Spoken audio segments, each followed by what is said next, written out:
Okay, I want to walk you through just a few things in Doceri. First, at the top, you'll notice all the buttons you can choose: the pens, the markers, the highlighters, the lines, squares, circle, and eraser.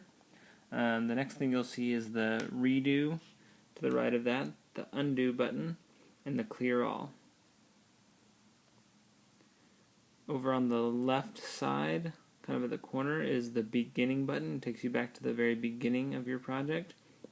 Over on the right side is the ending button, takes you to the end of your project.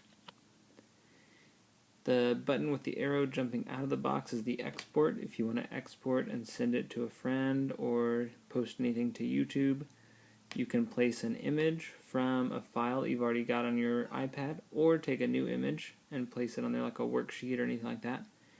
You can insert a new background by pushing the button on the left.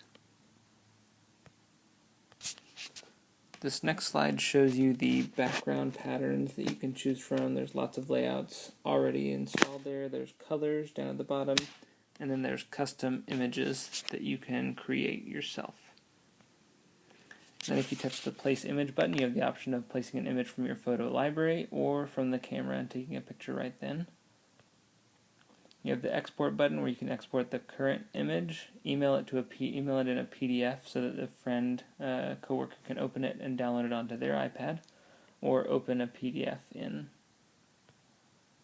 Then you've got, when you touch any of the pens or markers at the top, you get this screen where you can select any number of markers or pens, sprays, highlighters, boxes, arrows, different types of brushes, different types of colors. You can adjust the tip size, the spacing, and the opacity. One of the reasons I lower the opacity is if I'm doing a worksheet where I'm coloring something, you lower the opacity down so that you color in, but they can still see the lines behind it.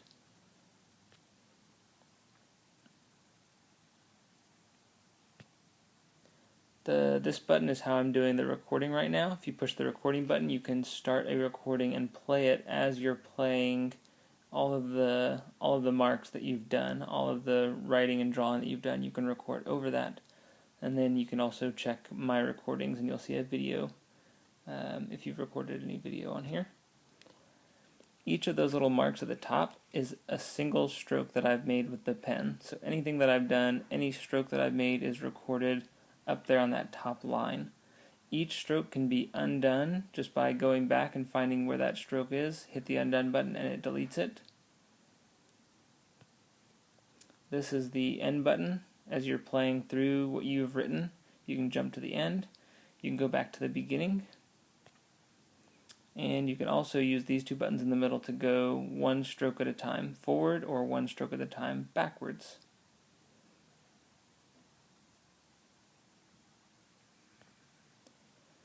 This, you slide to the left and it'll slow down the speed of your writing. If you slide it to the right, it'll speed it up.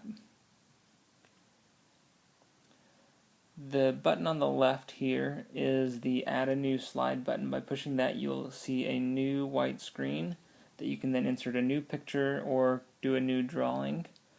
And then the Add a Stop Point is the red one.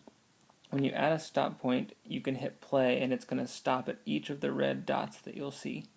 And so each red dot is with stop point, so you'll hit play and it'll stop there. If you're on a red dot, if you go back a stroke till you get to the red dot, that little icon will turn red and have a minus sign. Same thing with the new slide image. If you're on a place where you have a new slide, it'll say minus. If you want to delete that stop point, you can delete that by pushing the red button and it'll take that stop point away.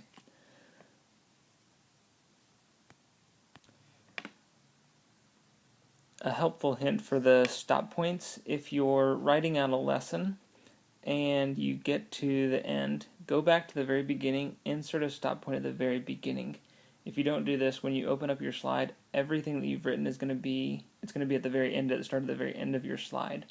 So you have to put that ending mark, that stop point, right at the beginning so that it doesn't jump to the end and they see all of the information that you want them to see by you writing it out.